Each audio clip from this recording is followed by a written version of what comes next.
On Friday, July 26th at 5 p.m., Parent Portal will be open and e-registration will be available. On the left menu of Parent Portal, you will see an option for e-registration. To begin registering your student for the current school year, you will start on the Demographics tab. If the information is correct, click Save.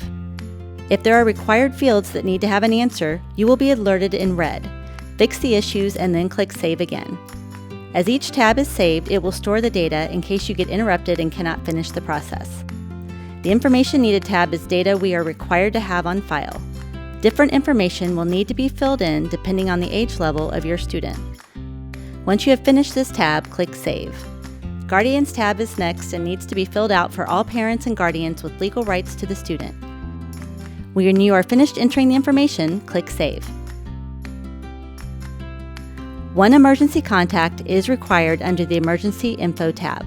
Please be sure to indicate if the emergency contact can pick up your child from school if you cannot be reached. The Permissions tab will need to have each item acknowledged or answered prior to your student starting in school. At the bottom of this page, you will have an electronic signature.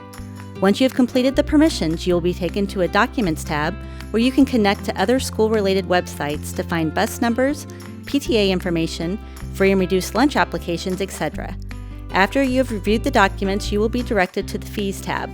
You can place money on your student's account and pay for other items allowed by the school.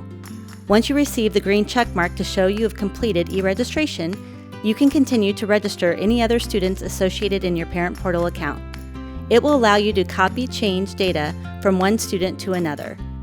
After you have completed the electronic registration, visit our website at www.bssd.net